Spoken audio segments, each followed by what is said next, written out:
सतगुरु सुखराम जी महाराज के ज्ञान सतस्वरूप भगवान ने दिन्य हो केवली भगवंता ने दिन्य हो जीवा तारण जहाज ने दिन्य हो मोक्ष के मालिका ने दिन्य हो अनंत कोटि संतान दिन्य हो राम सभा में राम राम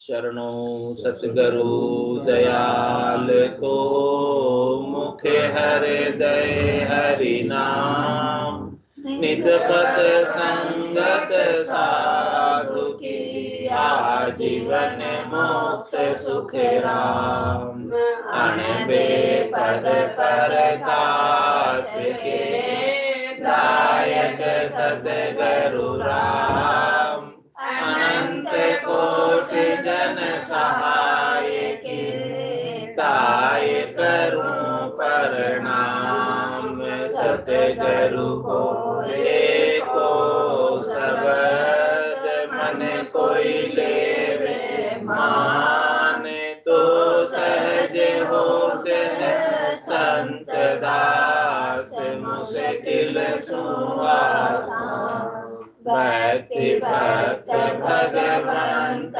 करो चतुर नाम बपु एक जिनके पद रज परसता नासत विघ्न अनेक सब धरती कागज करऊं सब वन कलम कटाई सात समुद्र शाही करऊं सतगुरु गुण लिखा न जाय राम राम राम राम राम।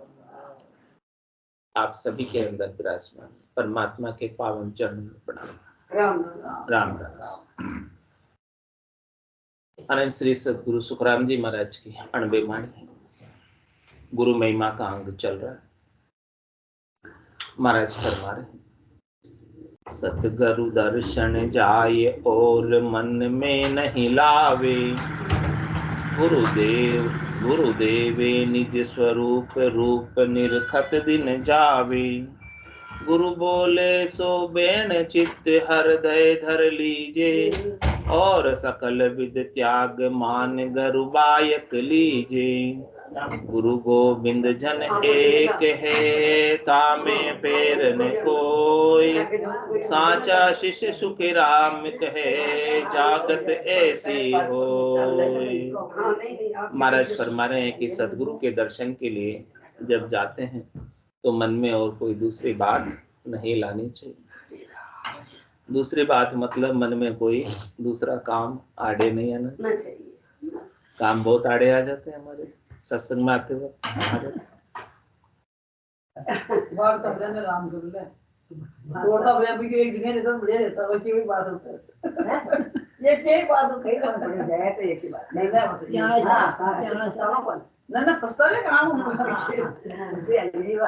महाराज कह रहे हैं कि मन में कोई दूसरा भाव नहीं आए सतगुरु के दर्शन के लिए, मन में कोई दूसरी बात नहीं आए, मन में कोई दूसरा विचार नहीं आए कि हमें और कोई काम भी करना बाकी है। महाराज कह रहे हैं कि कितने ही काम करने बाकी हो सकते हैं, कितने ही काम बाकी रह सकते हैं, लेकिन उन सब कामों को छोड़कर भी देखो आप सब आ गए सत्संग में।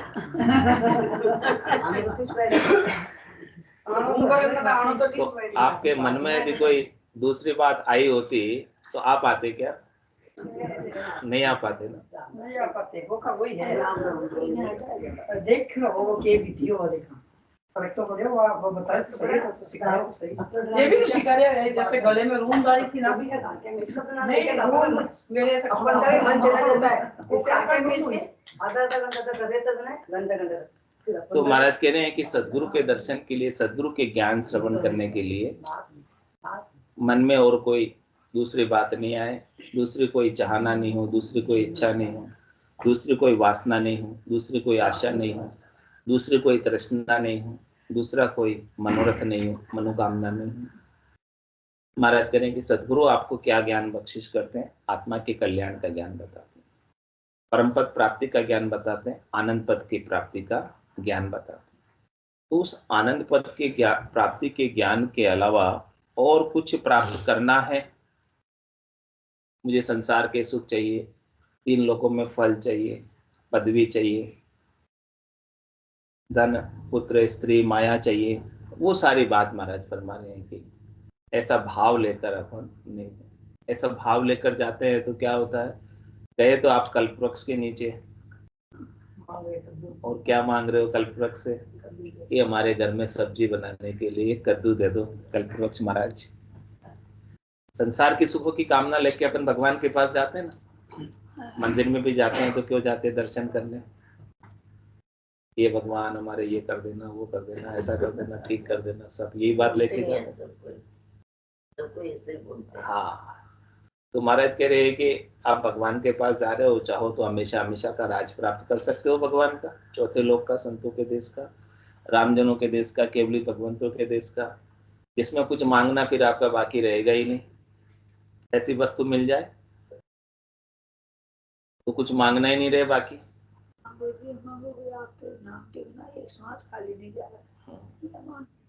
बस परमात्मा के प्रति हमारा प्रेम बढ़ जाए और हम परमात्मा में मिल जाए, जन्म मरण से रहित हो जाए। मरते 3 लोक सो भया उदासी, जे जन अमर लोक का वास। अमर लोक का यदि वास चाहिए, चौथे लोक का, संतों के देश का, रामजनों के देश का वास चाहिए, तो क्या कह रहे हैं? 3 लोक से उदासीन हो जाओ, तटस्थ हो जाओ। ये 3 लोक के सुख अब हमें नहीं चाहिए। 3 लोकों की सुखों को भोगते भोगते अनंत युग बीत गए, अनंत जन्म हमने कर लिए, अनंत बार हम माता के गर्भ में आ गए, अनंत बार 84 लाख जीवाजूर में कितनी बार हमने जन्म धरा, लेकिन 3 लोकों के सुखों की चाहना या 3 लोकों की सुखों की प्राप्ति से जो तृप्ति होनी चाहिए, वो तृप्ति आज दिन तक भी हुई नहीं। यदि तृप्ति हो गई होती तो यहाँ आते ही नहीं। शरीर धर कर आए हैं, तो शरीर किस लिए धरा है? भोगने के लिए, सुख भोगने के लिए या दुख भोगने के लिए? शरीर कौन धरता है, किस लिए धरता है? सुख भोगने के लिए धरता है। दुख भोगने के लिए कौन शरीर धरता है? लेकिन महाराज कह रहे हैं कि सुख के साथ दुख लगा ही हुआ है जोड़े से। जैसे एक सिक्के के 2 पहलू होते हैं, सुख और दुख, वैसे ही। तो अपने को क्या शरीर मिला है, तो शरीर का सदुपयोग करना है, इस शरीर से आत्मा का कल्याण करना है। ये शरीर तो एक वाहन है, व्हीकल है, साधन है, घर है जिसमें आप रहते हैं। इस घर को स्वस्थ रखते हुए, इस घर को साफ रखते हुए, विकारों से रहित रखते हुए, काम क्रोध लोभ मोह अहंकार से, ये कचरा है इस घर के अंदर। घर में रहते हैं तो कचरा अच्छा लगता है क्या? तो क्या करते थे? सफाई कर लेते हैं। तो ऐसे ही हमारे अंदर काम क्रोध लोभ मोह अहंकार का कचरा है। इस सब कचरे को सदगुरु के ज्ञान से साफ करना, और साफ करके जब आपका निर्मल मन हो जाएगा, तो निर्मल मन जन सो मोहि पावा, मोहि कपट छल छिद्र न भाव। सबको आता है ये बात, सबको याद है। तेरे निर्मल मन जो हो जाता है तो वो मुझे पा लेते, जिनकी चित्त की वृत्ति का निरोध हो जाता है। अपन सुख दुख क्यों पाते? अपनी वृत्ति के अनुसार ही सुख और दुख पाते। जैसे हमारी वृत्ति है, हम वृत्ति के साथ लगे रहते हैं, तो हमें सुख का आभास हो रहा है तो अच्छी वृत्ति है, सुख का आभास हो रहा है। दुख का आभास हो रहा है, बुरी वृत्ति है, दुख का आभास हो रहा है। जैसी जैसी वृत्ति बनती है वैसा वैसा हमें सुख और दुख प्राप्त होता है। तो महाराज कह रहे कि आपको सुख से भी ऊपर उठना है और दुख से भी ऊपर उठना है, मन से ऊपर उठना है, चित्त से ऊपर उठना है, चित्त की जितनी भी वृत्तियां हैं उन सबसे भी आपको ऊपर उठना है। तो सदगुरु तो आपको अपने स्वरूप का दर्शन कराते हैं, अपने सच्चे स्वरूप, आनंद स्वरूप, यथार्थ स्वरूप का बोध कराते हैं। तो वो काम सबसे अधिक इम्पोर्टेंट है, मुख्य। जो हम अपने स्वरूप को भूले हुए हैं, मैं कौन हूँ?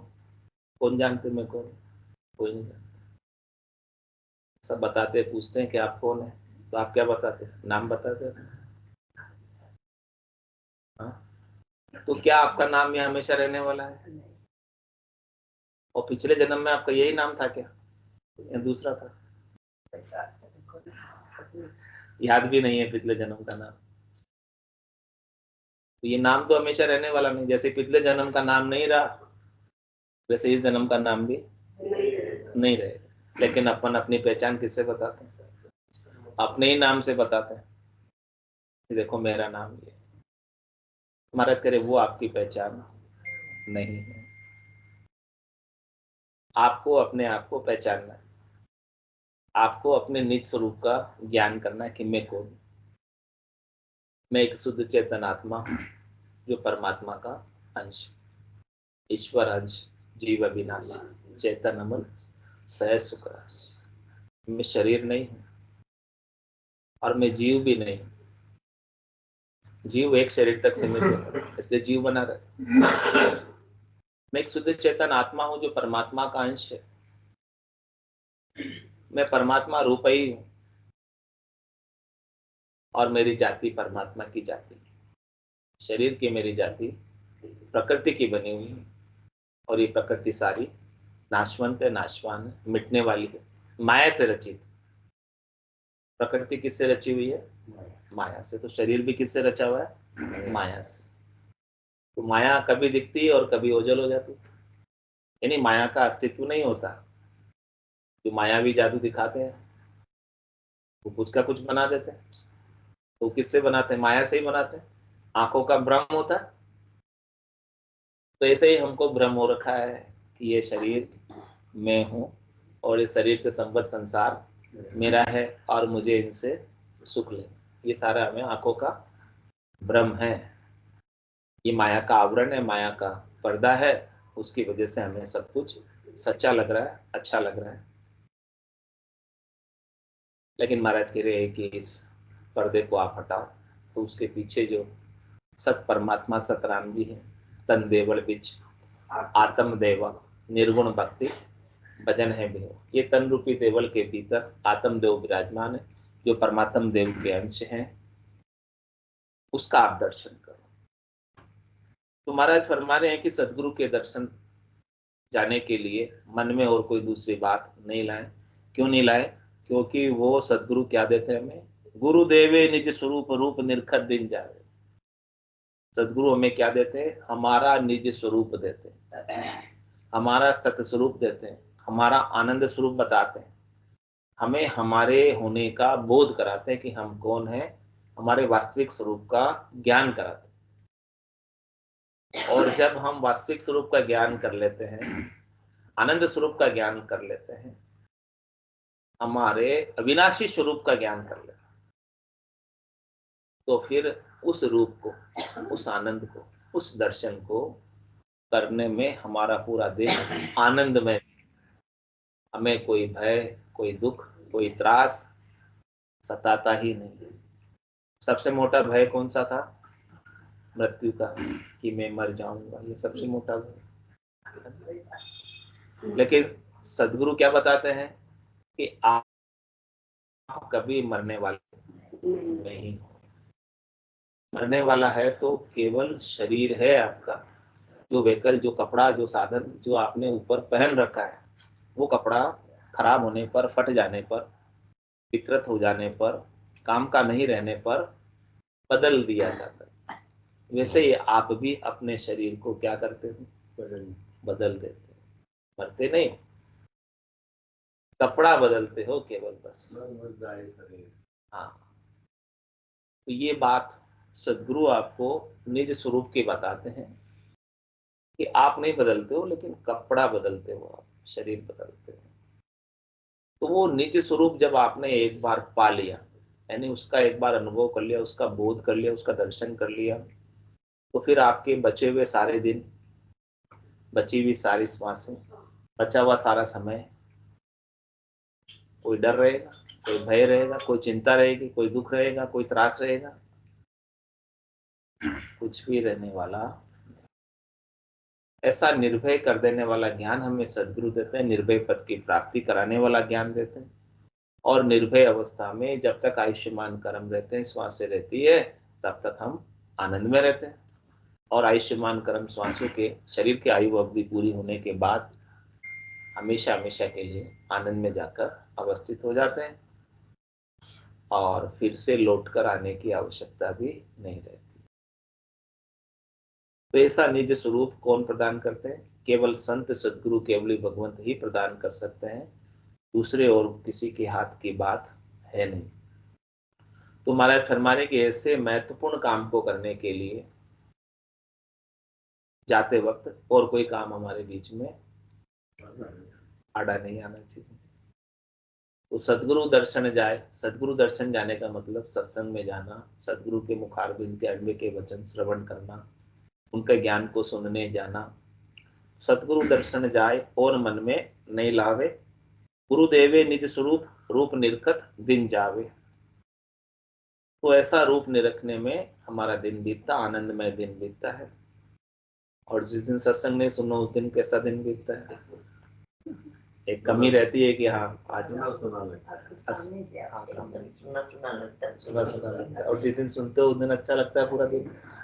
ये देखो आज कितना शांति शांति संतोष रहता है एकदम, हाँ कि आज हमने सत्संग श्रवण किया। और रोज सुनना पड़ता है क्योंकि रोज भूल जाते हैं अपन अपने स्वरूप को, भूल जाते हैं ना, तो भूल पड़ माया, इसका प्रभाव ऐसा, माया बड़ी बलाय डाव दे पकड़े आए। माया ऐसी बलाय बार बार डाव लगाती, पकड़ती, अटकाए रखती, फंसाए रखती। हाँ, तो महाराज कह रहे कि आप रोज सुनोगे तो कोई माया का जोर नहीं चलेगा। यानी आपको जागृत हो जाओ, आप चेतन हो जाओ, सजग हो जाओ। जहाँ धनी जागता है तो चोर चोरी नहीं कर सकता, और धनी सो जाए तो चोर आराम से सारे सामान ताम तिमड़े सब उठा के ले जाए। तो महाराज कह रहे कि आपके अपने अंदर के धनी को जगाओ और जगाए रखो, चेतन रखो, जागृत रखो, तो माया अपना जोर प्रभाव आपके ऊपर नहीं डाल पाएगी। और आप सो जाओगे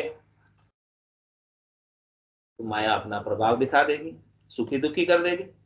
माया क्या करती? माया का काम क्या है? सुखी और दुखी करना माया का ही तो काम है। तो महाराज फरमा रहे हैं इस प्रकार से आपको रूप निरखना है, अपना स्वरूप देखना है, सत स्वरूप का, आनंद स्वरूप का बोध करना है। और क्या करना है? सदगुरु अपने अणबे के वचन बताते हैं, अगम देश की बात बताते हैं। अगम देश की अणबे ऐसी, सुनता ही सुख आवे, गर्जे सबक सुधारस बरसे, भरम करम सब ढावे। हमारे अंदर जितने भी भरम है उन सबका नाश सदगुरु का। तो कह रहे गुरु बोले सो बेन, चित्त हृदय धर लीजिए। सदगुरु जो अपने मुखारबिंद से अणबे के वचन कहते हैं, भगवत वचन है। इन भगवत वचनों को कह रहे आप नोट कर लेना, कहीं कॉपी पेन लिख लेना, बहुत काम आएंगे। है कॉपी पेन किसी के पास? नहीं, कोई बात नहीं है तो आपके हृदय की पार्टी पर अंकित कर लो, हृदय में गांठ बांध लो, चित्त में आप बसा लो इन वचनों। ये वचन आपको बार बार याद आने चाहिए, आपके अंदर घूमते रहे वचन, सुने हुए वचन। जब आप काम पड़ता है तब ऐसे वचन याद आते हैं, कोई मुश्किल आती है तब ऐसे वचन याद आते हैं, तो उस समय हमें ताकत नहीं है, तो मुश्किल का वक्त भी आसानी से निकल जाता है ऐसे वचनों को याद कर। तो हमें मुश्किल भी मुश्किल नहीं रहती, लखाती मुश्किल तो बहुत बड़ी थी, लेकिन सदगुरु के अनबे के वचनों से वो मुश्किल छोटी सी।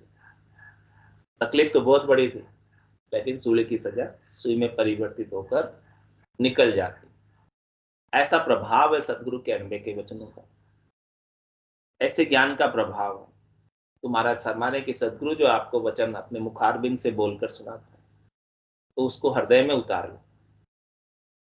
ऐसा नहीं कि इस कान से सुनकर इस कान से निकाल, हृदय में, भीतर में इसको नोट कर लो। गुरु बोले सो बैन चित हृदय धर लीजिए। और क्या करें? और सकल विद त्याग मान गुरु बायक लीजिए। हम अनेक प्रकार की विधियां करते हैं, हम अनेक प्रकार के तरीके जो हमारे अगले बडेरे करते आ रहे हैं वो भी करते हैं। तो महाराज क्या फरमाने की, यदि अगले बडेरे जो करते आ रहे हैं उनसे आपको यदि आत्मा का कल्याण का ज्ञान नहीं मिला तो आप आगे की बात सदगुरु आत्मा के कल्याण की बता रहे हैं, उस बात को आप, उस विधि को आप, उस तरीके को, उस वेद को आप धारण कर लो, उसमें कोई दोष नहीं। और नहीं कि हम तो वही लीक पकड़े रहेंगे, वही काम करते रहेंगे जो हमारे पहले से होते आ रहे हैं। यानी हम अपने पूर्वाग्रह में रहते हैं, हम अपने माइंड को ओपन नहीं रखते, खुला नहीं रखते। कोई अच्छी बात आगे मिल रही है तो उसको सुनना नहीं चाहते, जो हम करते आ रहे हैं वही करेंगे। तो महाराज हमें करते आ रहे हैं वही करोगे तो फिर कल्याण कैसे होगा? आपके थैले में सब्जी भरी हुई है और आगे हीरे मिल रहे हैं, क्या करोगे? खाली नहीं करेंगे, वही करना है। लेकिन पहचान होनी चाहिए कि आगे हीरे हैं, हमारे थैले में अभी सब्जी है। उस बात का पता चलना चाहिए। उस बात का पता नहीं चलेगा तो आप खाली भी नहीं करोगे, वो सब्जी को ही लेके चले जाओगे, उसी से काम चला लोगे। लेकिन पता चल जाए कि हमारे पास अभी सब्जी है और आगे तो हीरे हैं, तो फटाफट खाली करो सब्जी को और भर लो सब हीरे, ताकि हम निहाल हो जाए, कल्याण हो जाए, हमारा माला माल हो जाए, खूब हमारे पास अखूट धन आ जाए। तो कह रहे महाराज और सकल विद त्याग, और जो कुछ भी कर रहे हैं वो छोड़ने की जरूरत नहीं।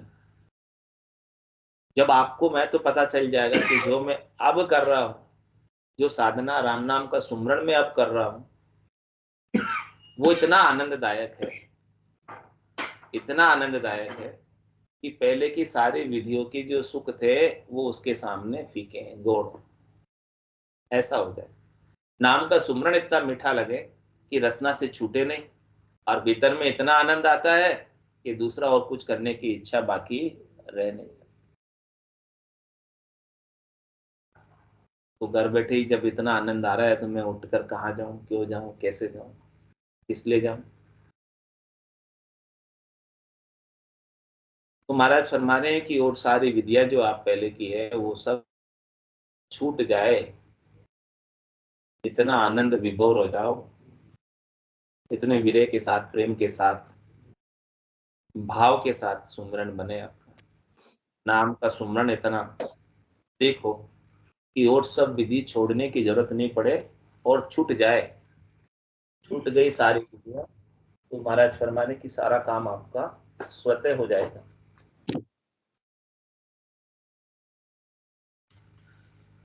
तो और सकल विद्याक मान गुरु वायक लीजिए, सदगुरु के वचनों को आप मान लो। मानने के पीछे कौन आड़े आता है? अपनी बुद्धि। ये बुद्धि रूपी बिल्ली जो है रास्ता काट जाती है, तो अपन मान नहीं पाते, सदगुरु के वचनों पर विश्वास नहीं कर पाते। तो महाराज फरमाने आपको पूर्णतया विश्वास करना है इन वचनों को। केश बराबर आत रहो, जेंस राखे कोई, तो आ कृपा ना बने, ऐसी कुदरत हो। जब आप बच्चे थे, छोटे थे, प्राइमरी स्कूल में पढ़ते थे, तब टीचर आपको कहता था कि ये ए है, ये आ है, मान लेते, तो मान लेते थे। या उस समय तर्क करते थे कि ए कैसे है, आ कैसे, क्यों है ये?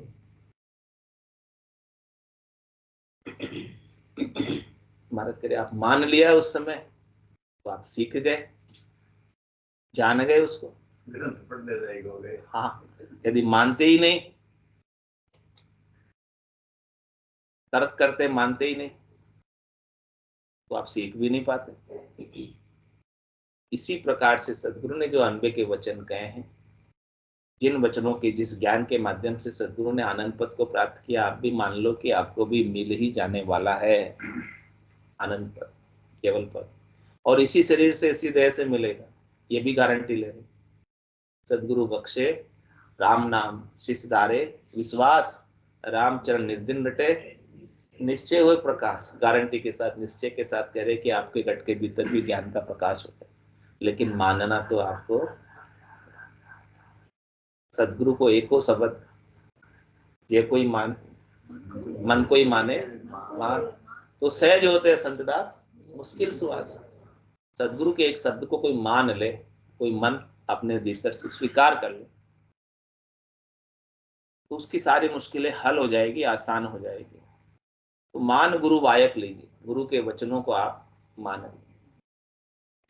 उन्होंने वचन ऐसे ही नहीं कहे, सब वचन जो कहे हैं पहले प्रैक्टिकल रूप में अपने घट के भीतर अनुभव किया है। कोई सुनी सुनाई बात आपको नहीं सुना, प्रैक्टिकल बात बता रहे हैं कि अनुभव करके आपको कह रहे हैं। और कह रहे हैं गुरु गोविंद जन एक है।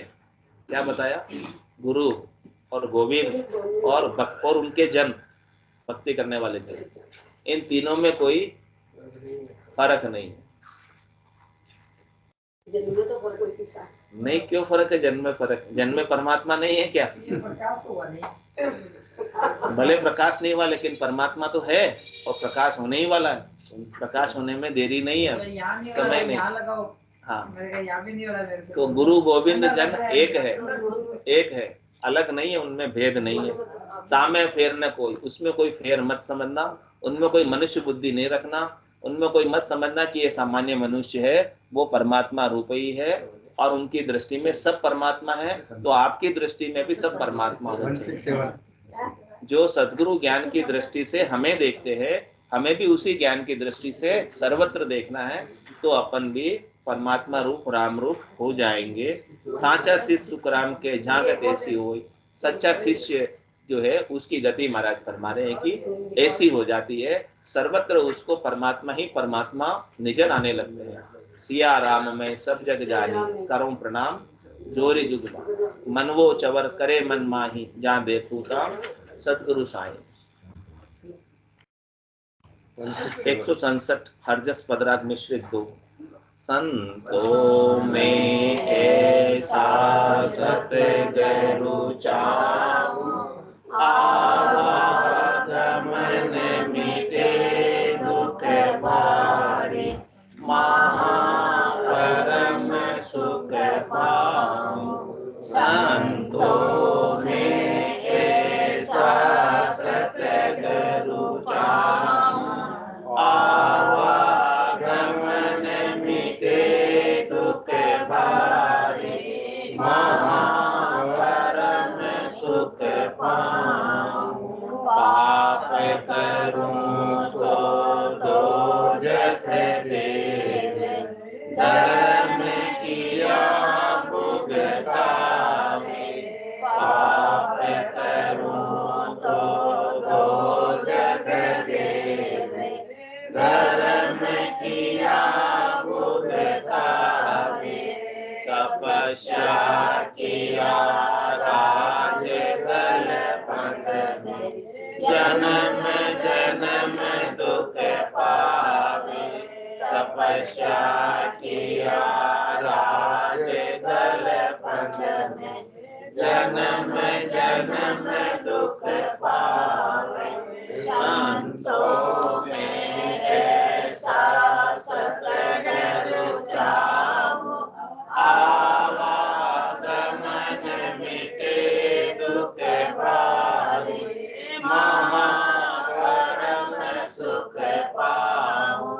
साधन किया सिधाई जागे, करामात फल पावे। साधन किया सिधाई जागे, करामात फल पावे। गुरु भलो कामो को बंचे, यूं कर नर कहाँ जावे।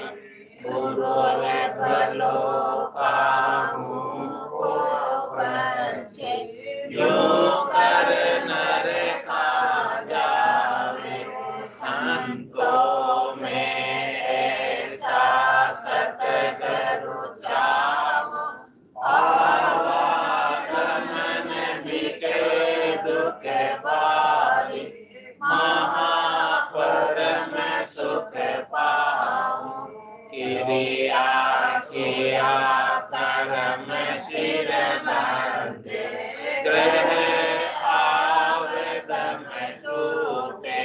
क्रिया किया कर्म सिर बंधे, ग्रह आवेदन टूटे। त्यागन किया लो, जन्म दूसरो लूटे, त्यागन किया रहे सिर बदलो, जन्म दूसरो लूटे, संतों में ऐसा सतगुरु चाहो, आवागमन मिटे दुख बारे, महापरम सुख पाओ, बनिया सोच परम बहु उठे, तीरथ सूतन चीजे, बनिया सोच परम बहु उठे, तीरथ सूतन चीजे, सेवा किया साच नहीं आवे, यूं तो राम नरीजे, सेवा किया साच नहीं आवे, यूं तो राम नरीजे, संतों में ऐसा सतगुरु चाहो, आवागमन मिटे दुख बारे, महापरम सुख पाओ, परम करम दो न्यासो न्यारा, जहाँ सूर उलिवलाई, पाप पुण्य दो न्यासो न्यारा, जहाँ सूर उलिवलाई, गए सुख राम राम बिन जग में, सब ही कर्म उपाय, गए सुख राम राम बिन जग में, सब ही कर्म उपाय, वो संतों में ऐसा सतगुरु चाहो, आवागमन मिटे दुख बारे, महापरम सुख पाओ। बोलो राम सतगुरु देव जी महाराज धन्य हो परम दयाल सतगुरु सुखराम जी महाराज धन्य हो अनंत शरीर सतगुरु सुखराम जी महाराज के ज्ञान स्वरूप भगवान धन्य हो केवली भगवंतान धन्य हो जीवा कारण जात धन्य हो मोक्ष के मार्गान धन्य हो अनंत कोटि संतान धन्य हो राम समान राम राम राम राम राम राम सा राम राम सा सब संताने तो सैया ने राम राम राम राम राम राम